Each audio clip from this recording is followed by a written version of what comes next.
Well, good morning, everybody. This is Barry Jones with SP History. Today we are beginning episode 10 in the Miami Conspiracy Town series. And I think this is a very important episode, and it sort of signifies a transition.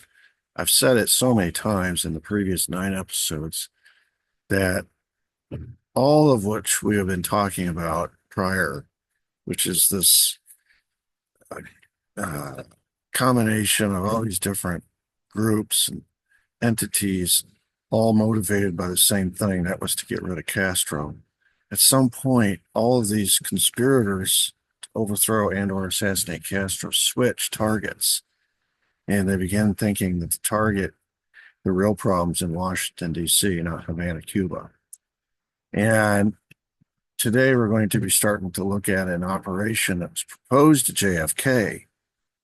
Of course, he's going to shoot it down because it's so ridiculous, it's so extreme. It's proposed to him, uh, but it's ultimately going to be the operation that carried out in Dallas that kills him. I believe Operation Northwoods, which we're going to talk about today, though Kennedy himself shot it down as a matter of policy during his administration, these conspirators continued unabated and launched this operation in Dallas without his permission, with him as the target, with all the same goals uh, for this operation in play. And I think you'll see as we go through it that Dallas was, no question, an Operation Northwoods plot.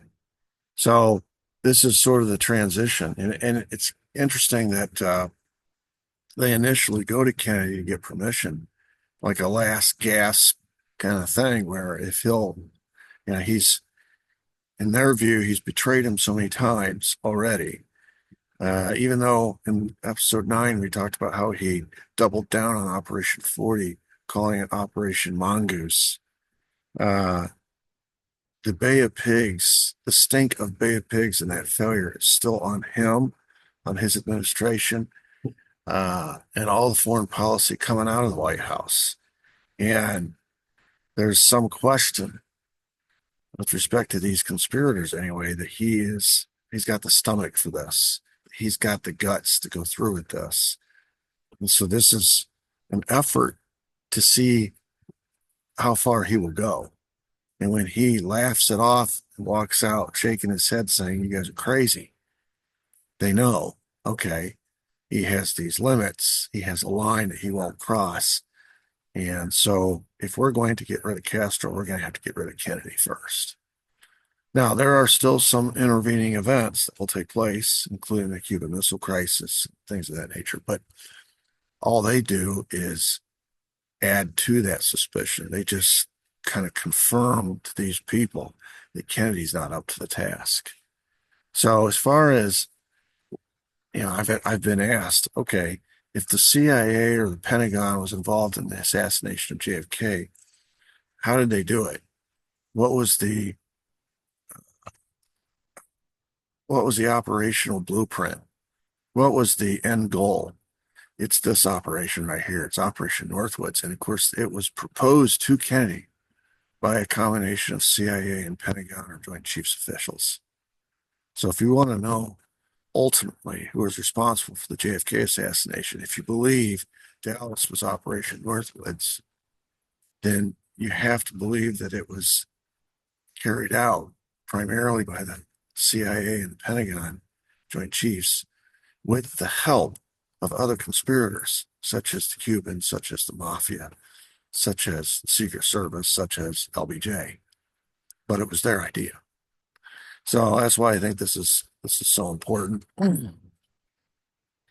Um, and of course, I've included it in the Miami series because the place chosen for these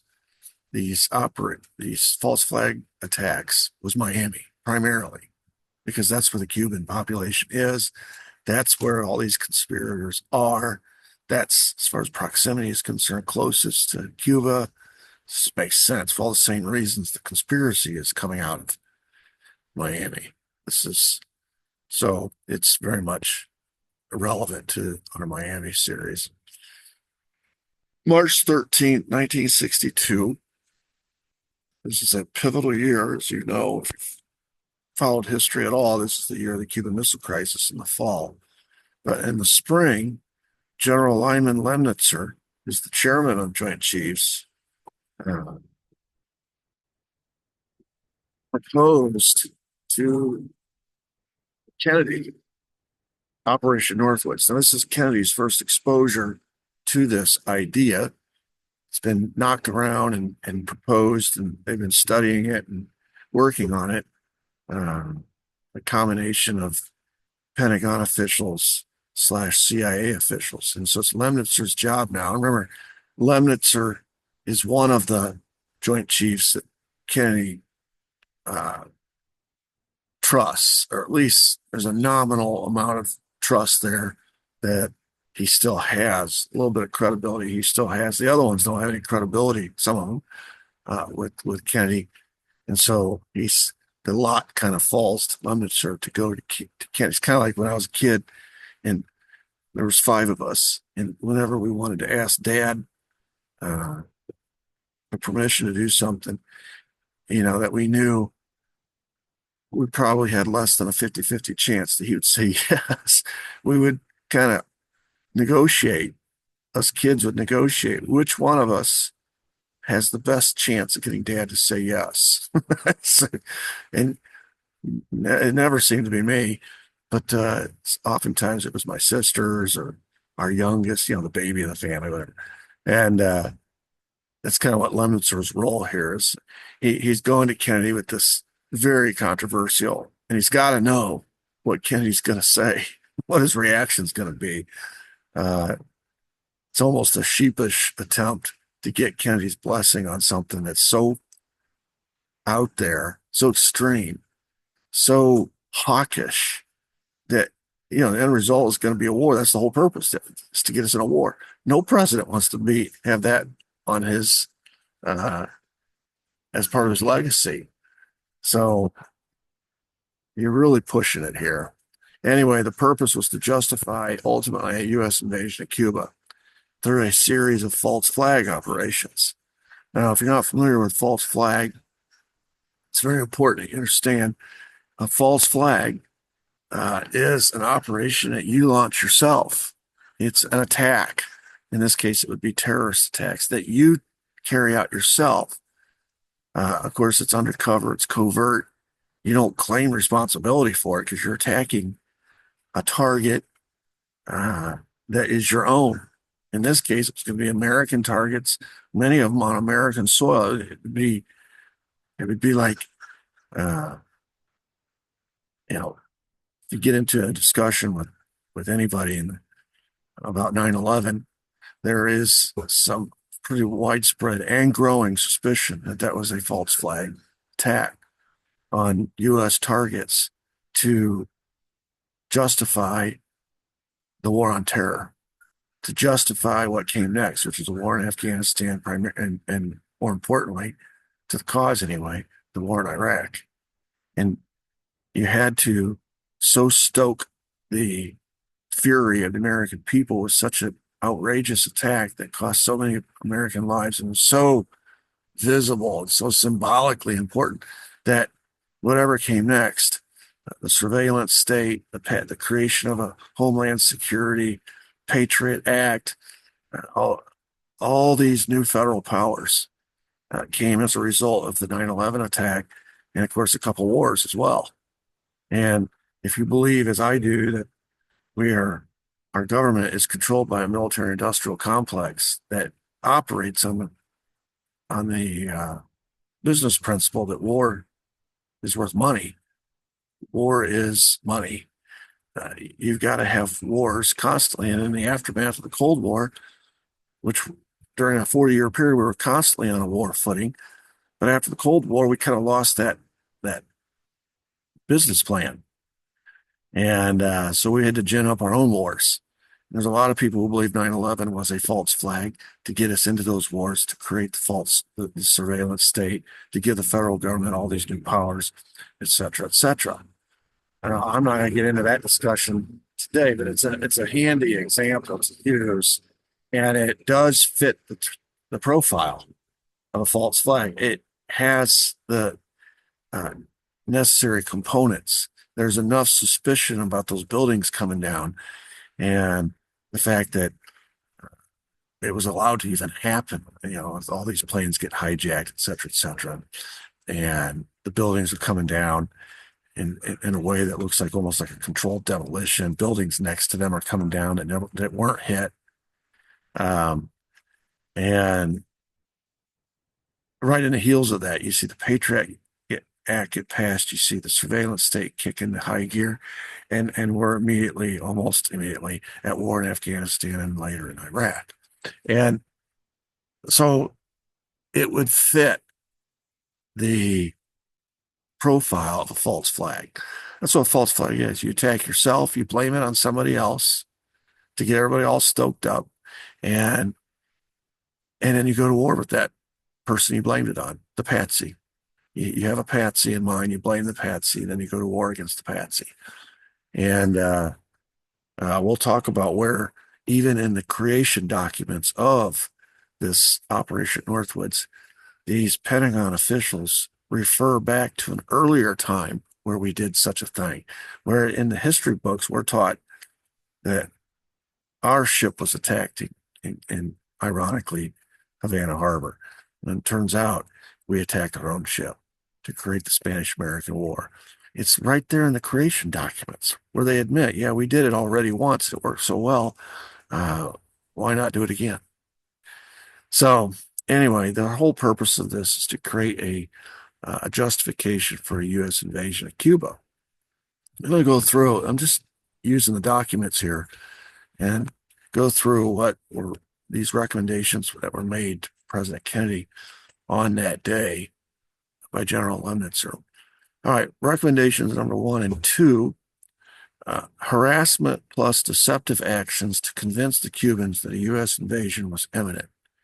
This is essentially Operation 40/Mongoose, which is why the Cuban Missile Crisis will occur later this year, because it not only convinces the Cubans, it also convinces Khrushchev and the Soviets that a U.S. invasion of Cuba was imminent, so he puts missiles in Cuba.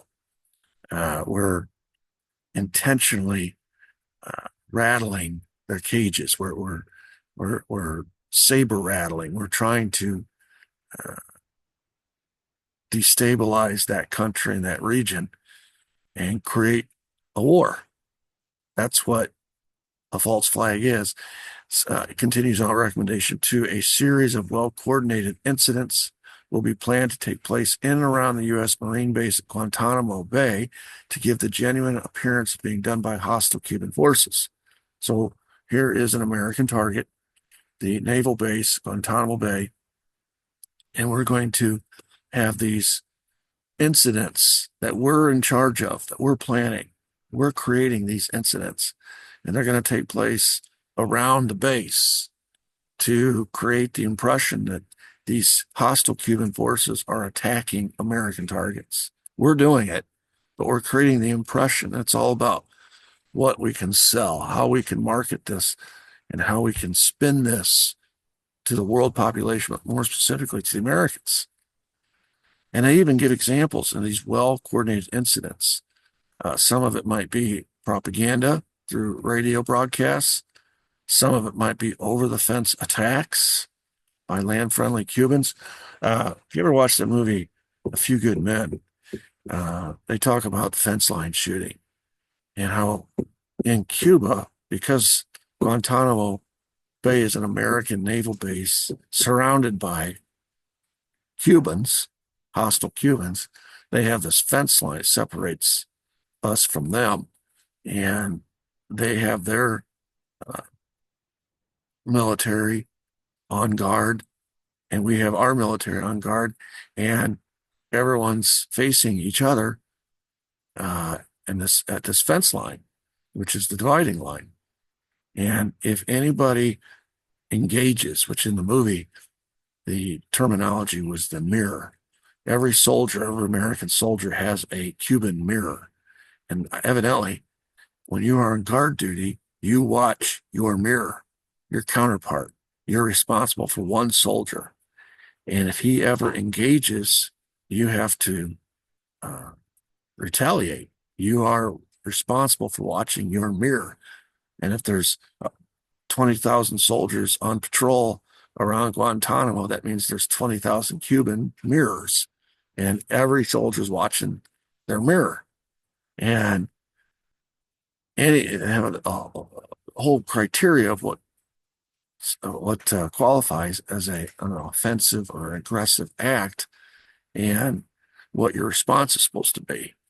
So it'd be very easy to fake a false flag, create a false flag situation where you infiltrate the Cuban forces with some of your own people that will purposely do something aggressive to engage a response from a U.S. mirror. And boom, once shots get fired, all hell breaks loose. You know how that works. But when you trace it back, it'll be the action of somebody on the Cuban side that started it. And of course, it's all fake, but that's how it'll appear. Another well-coordinated incident would be the capture of Cuban saboteurs inside the base. These are friendlies that we send into the base that we capture, and then we're going to parade them around publicly, and they're probably going to get caught with some sort of documents that tell what they're about to do, and they're going to get caught with all kinds of explosives, whatever. And again, it's us faking the Cubans starting something. The starting of riots near the base, using your people that are on your payroll, blowing up of ammunition inside the base, starting of fires, burning of aircraft on the air base, sabotage, the lobbing of mortar shells from outside the base into the base, damaging installations. Okay, so this is all false flag, and they're laying out for Kennedy all the different possibilities, and it's in Cuba. It's against an American target. All of this is against an American target, and that is Guantanamo Bay. And you can almost see Lemnitz are presenting the more palatable options first because it gets worse. Continuation with these well-coordinated incidents, the capture of assault teams approaching from the sea or vicinity of Guantanamo City, the capture of a militia group which is trying to storm the base, the sabotage of a ship in the harbor, causing large fires using naphthalene, the sinking of a ship near the harbor entrance. And they even got into specifics where they would conduct funerals with mock victims. And of course, nothing is more sober or somber and raises the ire of the American people quicker than a military funeral, with all these dead military personnel as a result of these rogue Cubans. And then, of course, in response to all these different options of false flag attacks against Guantanamo Bay would be the U.S. response: offensive operations to secure water and power, the destruction of artillery and mortar emplacements which threaten the base, followed by a large-scale U.S. military operation. In other words, a U.S. invasion of Cuba. So you gin up all this false flag activity, and it's going to take more than one. Otherwise, the response will be heavy-handed and reviewed as over the top.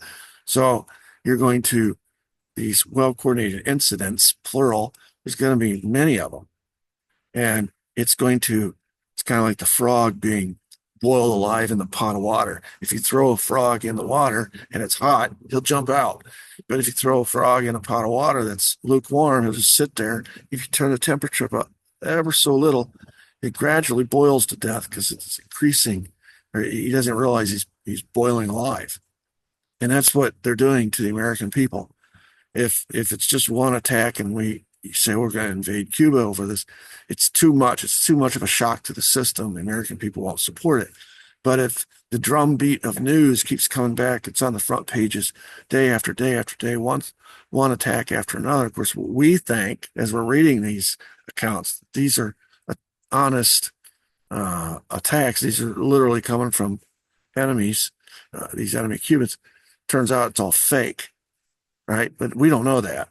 And so after about 5, 6, 7, 8, 9 of these, the U.S. response is going to be acceptable. And the argument will be, well, tell them to lay off. And, if they wouldn't, they're trying to start this. We gave them warning after warning after warning. They didn't heed any of the warnings. And so we drew a red line. And, that's oftentimes what happens. You'll have 5 or 6 attacks. And every time the response from the government will be more forceful in terms of diplomacy and this and that, maybe some sanctions, whatever. But the military option is always the nuclear option, right? And it's always the last resort. And they'll say, well, we've had 5 or 6 attacks, and up till now, we've been very restrained in our response. We haven't engaged you militarily, though we could. But if you do it again, that's the red line. And of course, there will always be one more because we're the ones launching all the attacks. And the whole point is to justify this invasion. So we would do whatever was necessary to get the American people to the point, to prime the pump like you do a gas motor on a lawnmower, to such a degree that the American people are primed and ready, that the world is primed and ready. And there is no blowback. There's no resistance to it. Everybody says, well, they had it coming. Recommendation 3 is the one I was referencing at the beginning, where they actually go back and cite when this has happened before, when they did this before. They call it the Remember the Maine incident. And they say in recommendation 3, and remember, this is in 1962. And they're talking about Remember the Maine, which goes back to the Spanish-American War. And they said, we could do the same thing that we did back then when it worked so well. Why not do it again? It's already been demonstrated to be successful, to work, to be effective. Blow up a ship in Guantanamo Bay and blame Cuba. Or blow up a drone, an unmanned vessel set anywhere in Cuban waters, and blame Cuba. And, if you are familiar with the Spanish-American War situation, the enemy in that case was Spain. And Cuba was a colony of Spain, so the Spaniards controlled Cuba. And we wanted to go in and take control of Cuba. This is not long after we had done the same thing in Hawaii. It's all about sugar cane. Hawaii was a great place to grow sugar cane, so we sent the Marines in. We came up with some flim-flam excuse to do that. We took Hawaii. Now we want to do the same thing in Cuba. And so we have to come up with a justification. So we send the ship down there. We say that the Spanish are treating the Cubans badly, and there's American citizens down there. We want to provide a way of escape for these American citizens. So it looks like a totally innocuous defensive kind of thing. The ship blows up in the harbor. We blame the Spaniards. And there's all these dead soldiers. And so next thing you know, because of the yellow press, the propaganda that's feeding American people, with headlines like these, it gives us the justification to go to war with Spain. And that's really our first foray into the age of imperialism. And the goodies that we end up getting out of the Spanish-American War, we didn't get Cuba as a state or a colony, but we had jurisdiction over it. And we ended up getting a naval base there. But we did get Puerto Rico and Guam and the Philippines. All the colonies the Spaniards had got turned over to us.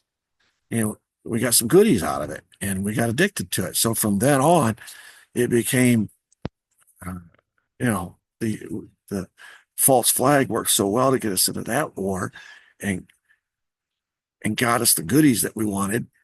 Why not do it again? And of course, in this creation document, Operation Northwood, it is proposed that after we stage this Remember the Maine incident, the U.S. could follow up with an air-sea rescue operation covered by U.S. fighters to, quote, evacuate remaining members of the non-existent crew. and we would publish the casualty lists in the U.S. newspapers. And no doubt, as these rescue operations are happening, they're going to come under attack by more false flag uh, operations. And that's just going to push us to the point, American population to the point where, okay, it's time to go to war with Cuba. All right, they've pushed us past our point of, we can't take anymore. Recommendation 4 was to develop a communist Cuban terror campaign in the Miami area. All right, so now we're bringing it to domestic territory. And so there's this feeling amongst the planners of Operation Northwoods that if you attack an American target that's offshore, the American people's response is going to be much slower. But if you attack an American target here in the United States, and they're going to specify the Miami area, or in Washington, D.C., nation's capital, we could aim it at Cuban refugees who are coming here to seek haven in the U.S. We could sink a boatload of Cubans that are coming to Florida. We could make it real, or we could simulate it, however you want to do it. It doesn't matter, because we're going to be the ones taking the pictures, reporting the news, and the newspapers are going to print whatever they're told. We could foster attempts on lives of Cuban refugees in the U.S. with bombs or whatever, even to the extent of wounding in instances that will create a lot of publicity. We could explode a few plastic bombs in carefully chosen spots. And in the document, they talk about specifically like malls or schools in the Miami area. And of course, the U.S. response would be, we would arrest these Cuban agents, who are our agents, but they're posing, and release prepared and advanced documents substantiating the fact that the Cubans sent these agents. The Cubans were behind it. And in other words, we're proposing a terrorist attack on American targets on American soil with a patsy, which would be Cuba, and then we would widely publicize. People might have to die in these attacks, even though they're fake. Whatever it takes to get the American people to the point where they're ready to go to war, justify an invasion. Now, the command structure would be led by the Joint Chiefs. I always get a kick out of people who think the JFK assassination, the military didn't have anything to do with it, or the Pentagon, or the Joint Chiefs were above the fray. Here they are proposing terrorist attacks, and they're going to lead this whole thing.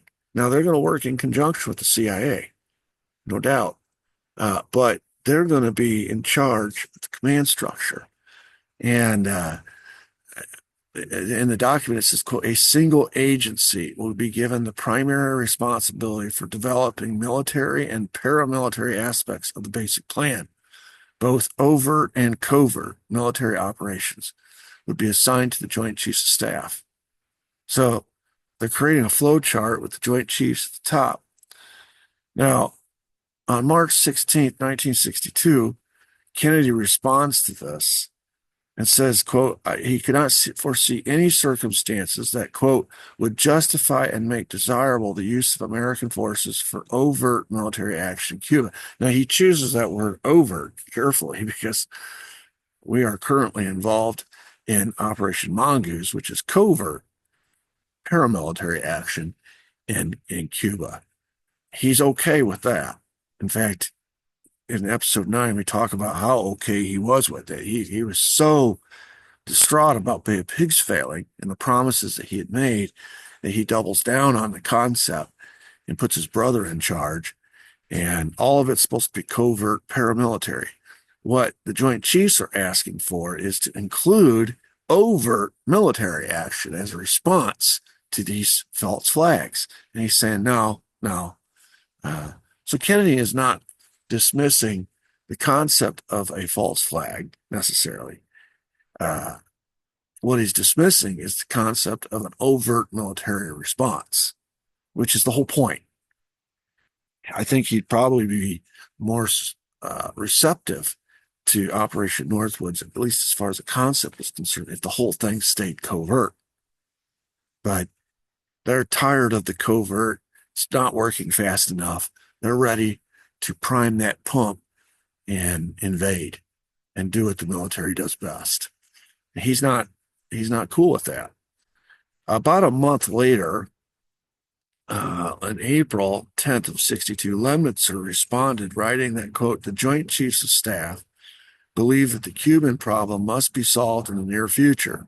They believe that military intervention by the United States will be required to overthrow the present communist regime. They also believe that the intervention can be accomplished rapidly enough to minimize communist opportunities for solicitation of UN action.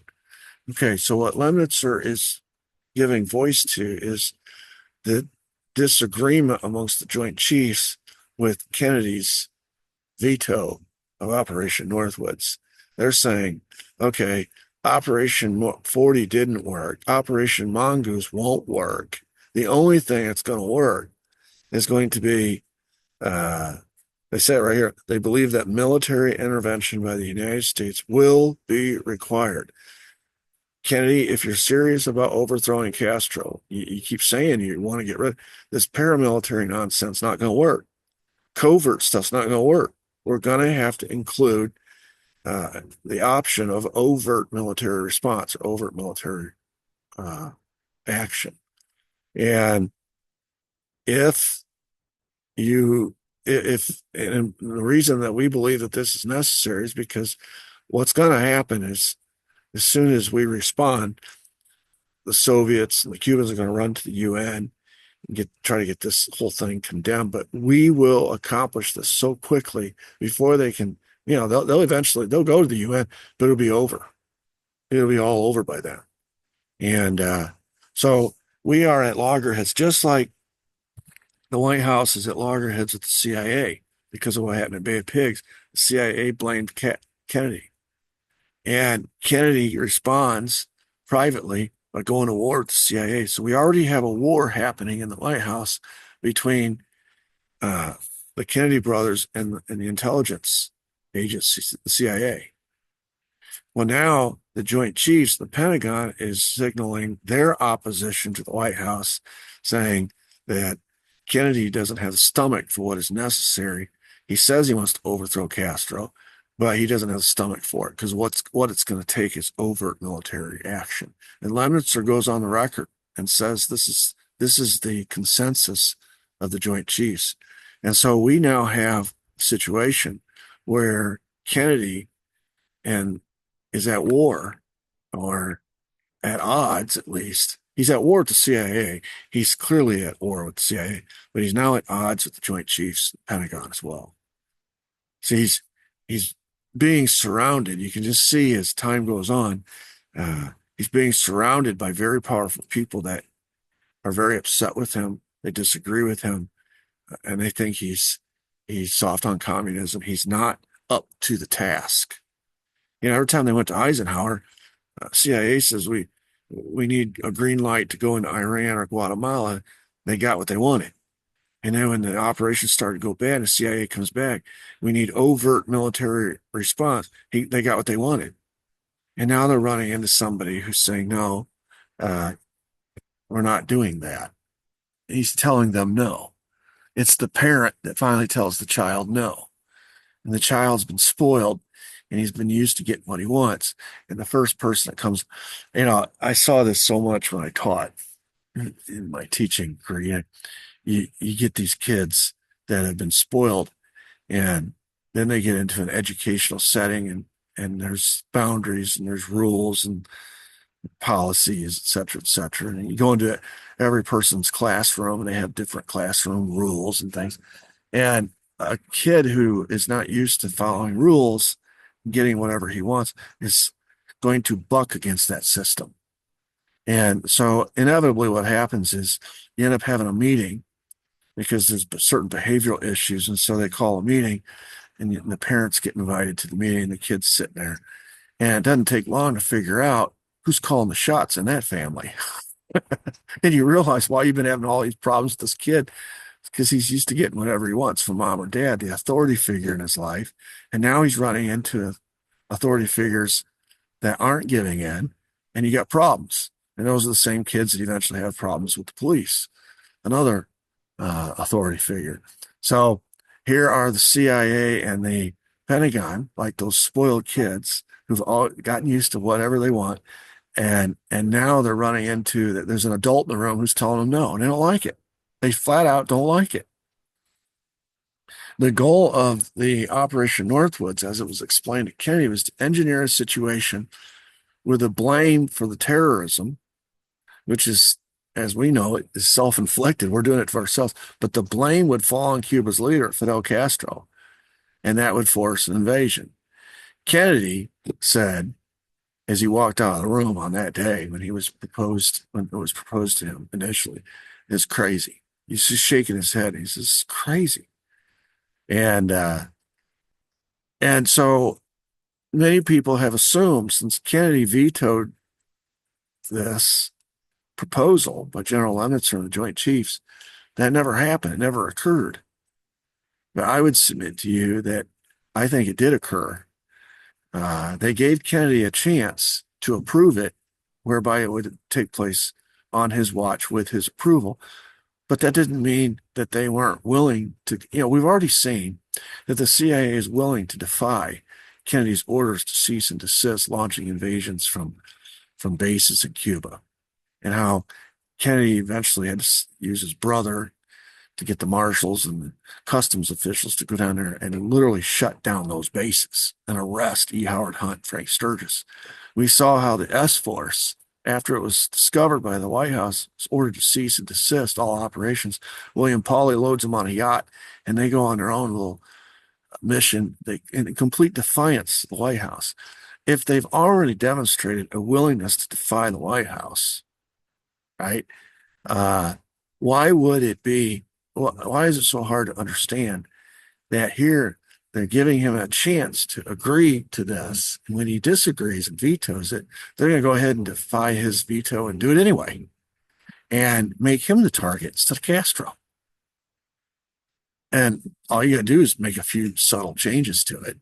Uh, Instead of a target in Miami, you just wait and figure out where you can get Kennedy. Is there a more prominent American target than an American president? You won't even have to do 3 or 4 more attacks. That is the nuclear option. You kill an American president on American soil and blame it on somebody who's been set up to look like he is pro-Castro, or somebody who just returned from the Soviet Union, called himself a Marxist-Leninist. You really don't have to do anything else. It's been done for you. You sheep dip the patsy. It links back to Cuba. It links back to the Soviets. You kill an American target on American soil, blame it on the patsy, and then you kill the patsy so he can't defend himself. That's exactly what happened in Dallas. It's exactly what happened. And in all the months leading up to it, as they were sheep dipping Oswald, always careful to sheep dipping, as a pro-Castro sympathizer. In September of 62, Kennedy, in large response to him being the unlucky one who got chosen by his fellow Joint Chiefs to go to Kennedy with this Operation Northwoods proposal, Kennedy replaced Chairman Lemnitzer with General Maxwell Taylor, whom I have circled there in red. The fallout from Lemnitzer being the sacrificial lamb, was that Lemnitzer claimed, as we saw earlier, that Operation Northwoods was backed by the entire Joint Chiefs. This is one of the Joint Chiefs claiming that, hey, okay, take it out on me if you want. Demote me as chairman, fine, punish me, whatever. But you need to know that this was unanimous. I was the unlucky one who came to you with this, but this was unanimous. And so you really see how Kennedy is, as I mentioned earlier, surrounded by folks that disagree with him. And this is the height of the Cold War.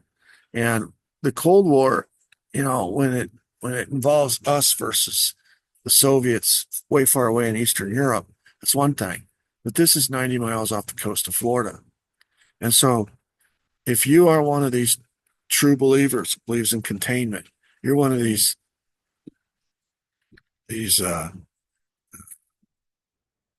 folks that under, help gin up a Red Scare here in America.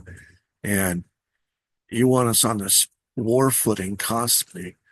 And now as you see the expansion creep towards your shore, you're getting hyper paranoid about things, and you're willing to do things maybe you weren't willing to do before. And but the problem is the way our government is set up, we have civilian control over the military, which means you have a president of the United States who, in their view, as they get to know Kennedy, some of his personal peccadillos, is not A, qualified, or B, morally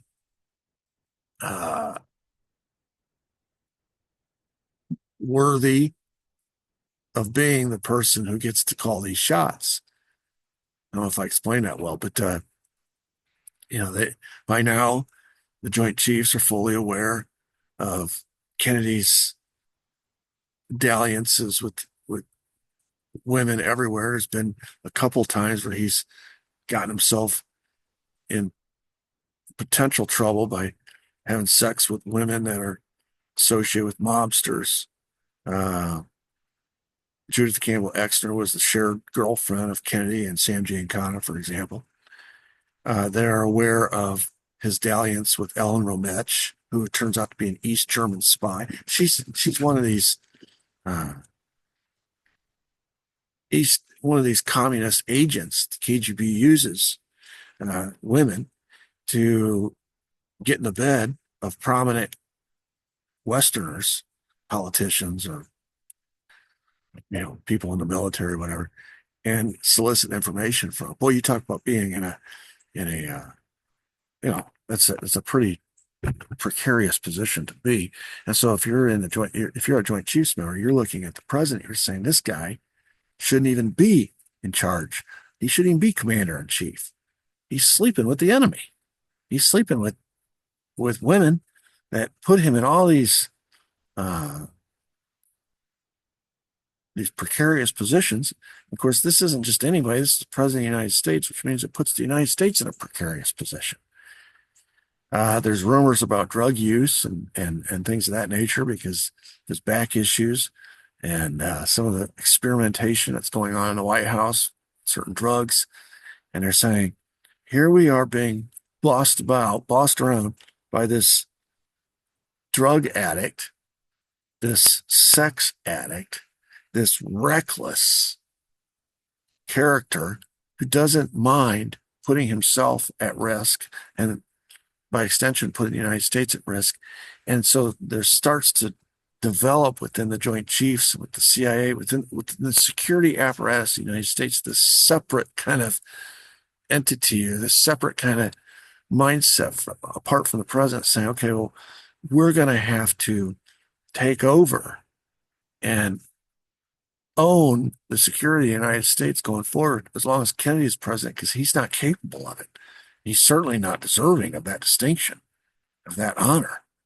And so they actually believe this mindset starts to emerge amongst the Joint Chiefs, the CIA, that they're doing the right thing. They're protecting America and America's interests from this crazy, oversexed, overdrugged, drugged up playboy president. And so, they feel justified in what they're doing. So what you see here is that JFK is dealing with a Cold War mindset, whereby these military and CIA leaders believe in any means necessary is justified to defeat communism. There is no line that they're not willing to cross if it means the defeat of communism, especially as communism expands into our hemisphere. There's nothing that's off the table. He's dealing with a block of men who saw JFK's agreement with Khrushchev not to invade Cuba. Now, I'm spinning this ahead a little bit. Ultimately, after the Cuban Missile Crisis, it comes out that he had made a deal with Khrushchev And the deal was, if you'll remove your missiles from Cuba, we'll remove our missiles from Turkey and Italy. And of course, Pentagon CIA is going to find out about this. And in that year 63, he's going to go to the American University. He's going to give a very famous speech where he talks about how we're all Americans and Russians together. We're all citizens of the same world. We all breathe the same air. We are all mortal. And there's always been this sort of this feeling that we're superior. We're the good guys. They're the bad guys. And Kennedy's saying, no, we're all the same. We all want peace. We want our the best for our children, et cetera, et cetera. And he's drawing a moral equivalence between us and Russians, between Americans and Russians, between the American government and the Soviet government. And it's all made up of people. And they think this guy is squishy. He's going soft. And then in 63, and we'll talk about this later, but he announces the test ban treaty that he has agreed to with Khrushchev, whereby any future testing of nuclear technology is going to be, at least as far as atmospheric testing is concerned, is going to be forbidden. And they view that as ultimate treason because we have the nuclear advantage and we're giving it away. We're going to allow them to catch up because we all know they'll cheat. And then his decision in 63 not to go to war in Vietnam, which is going to be the proxy war that all of these folks in the security apparatus here in America, the hardliners, want this war with the Soviets, this proxy war in Vietnam, because again, you have to stand up to them. That's the whole idea of containment. Don't let communism expand. And if they're going to try to expand from North Vietnam into South Vietnam, you have to, just like we did in Korea, stand on that line to keep them in their boundaries. And there's a lot more to the Vietnam calculus than that, but they want the war and he doesn't. And then they find out he's beginning a dialogue with Castro. This is in late 63, where he's trying to figure out a way to recognize the Castro government and end the enmity between us and him, call off all the operations, et cetera, and establish diplomatic relations, et cetera, with Cuba, which is a complete betrayal of what he'd made promises in 60 about overthrowing, getting rid of Castro government. And so they're adding all this up as we spin it forward to the end of 63, and they're saying Kennedy is so soft on communism, he is setting the stage for a communist victory in the Cold War. And if somebody doesn't act heroically here to stop him, we're going to wake up one day and we're going to be the next target. So this is a block of men who believed there was no alternative to military might when it came to defeating communists. It's the only language the communists understood. Peace through strength. And a willingness to use that strength. This is a block of men who believed that JFK was soft, but worse, he was now treasonous. And as long as he was president, we as a country stood to lose everything.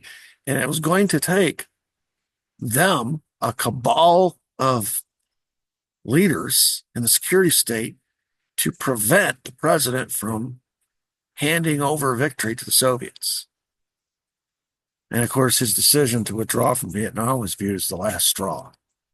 So this is what's going on in the White House and in the halls of power in Washington. Kennedy has, by his decisions to say no to overt military action, to these covert paramilitary actions that have been launched by the CIA, is telling the CIA and the military there's a red line. And the red line is, I'll support covert paramilitary, which means Cubans that we train, but I am not going to support overt U.S. military action in Cuba. And some of these guys, like Curtis LeMay, they want an actual war with the Soviets. Cuba's not enough. They want a war with the they don't want a proxy war. They want a war with the Soviets. And when he won't even give the proxy war in Cuba, and then by the end of '63, they realize he's not going to give the proxy war in Vietnam either. That's the last straw. And this Operation Northwoods, which was presented to Kennedy first as an opportunity to create these false flags in Guantanamo, and slowly but surely gin up enough hostility between the American people and the Cubans to justify a war in response to all these fake attacks. And then later it's ramped up to say, well, let's just do it on American soil here in Miami. And they talk about shopping malls and schools and buses and planes. And they even talked, and one of the ideas was to blow up a U.S. shuttle mission or a mission into space and kill one of our most beloved space heroes and blame it on the Cubans. Anything, all these false flags, all these ideas to try to create a war that these guys have been itching for. And Kennedy calls him crazy and walks out. And so I don't think for a second they gave up on this plan. I think they just nodded quietly to each other and with the idea that, okay, we can do this with you or we can do it without you. It doesn't matter. Either way, it's going to happen. They have so turned on Kennedy by this point that proposing it to him and giving him the opportunity to veto was just sort of a matter of courtesy. But they were going to do it, whether he agreed to do it or not. And that's what Dallas becomes. Dallas ends up being the fulfillment of their dream to create this Operation Northwoods moment. It doesn't work out the way they hoped because we don't get the war in Cuba like they wanted, but we did get the war in Vietnam that they wanted. So it's interesting. And of course, you see what happens. Operation Northwoods was a false flag, a fake attack by us on an American target on American soil. Well, an American target was hit. President of the United States on American soil in Dallas. And within 14 minutes, the Dallas police already have the name Lee Harvey Oswald. Of course, it's fed to them from military intelligence and through ONI. And in a couple hours, they got him arrested. And the whole wide world is learning that this guy he started a chapter of the Fair Play for Cuba Committee in New Orleans. They got pictures of him all over New Orleans, handing out leaflets, pro-Castro leaflets. The Mexico City story is dropped about how he went to Mexico City, went to the Cuban embassy, the Russian embassy, trying to get visas. So afterwards, he could escape back to Cuba, or to Cuba first, and Russia eventually. He met with Kostikov. Now remember, this is all a cover story. It didn't happen, but it's the story that the American people are hearing. Kostikov was a Russian KGB agent whose specialty was assassinations. Fidel Castro said, as he learned of the assassination in real time, we had negotiators over there talking to him. We had media people talking to him. This is carrying on some of this dialogue, some of this diplomacy between the White House and Castro, trying to figure out a way of this to bring about détente, a rapprochement between us and the Cubans. And he found out, he said, oh my God, the whole world has changed. This is terrible. You watch, within minutes, they're going to blame me. They're going to blame Cuba. And that's exactly what happened. And so I believe this moment, this Operation Northwoods moment where they go to Kennedy with this idea, he turns it down, but that doesn't mean it doesn't happen. When he turned it down, that was the line. When he walked away and laughed and shook his head and said they were crazy, that was the red line. And they said, well, we'll show you who's crazy. And that's when it kicks into high gear. And remember now who's leading it. It's the Joint Chiefs, it's the Pentagon, it's the CIA. And they make a decision at that point.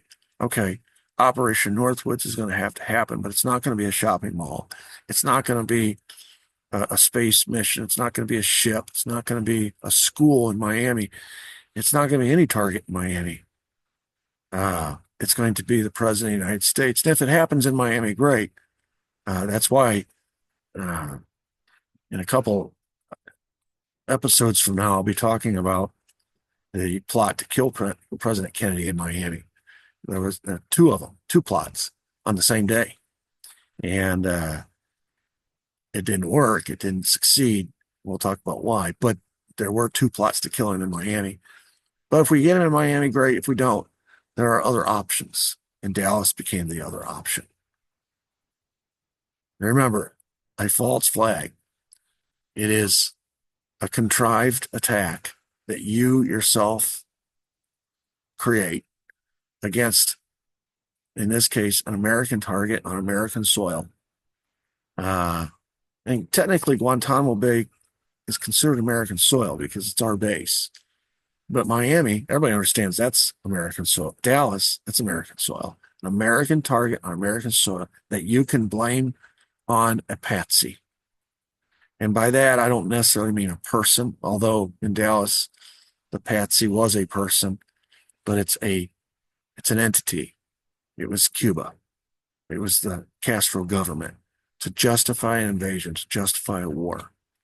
And that was the whole point. So Operation Northwoods is a key moment in this JFK assassination and the lead up to it because it shows in writing, in a document, exactly how it would be carried out, the purpose behind it, the methods, where it had happened before and succeeded, and what the results of the goals were.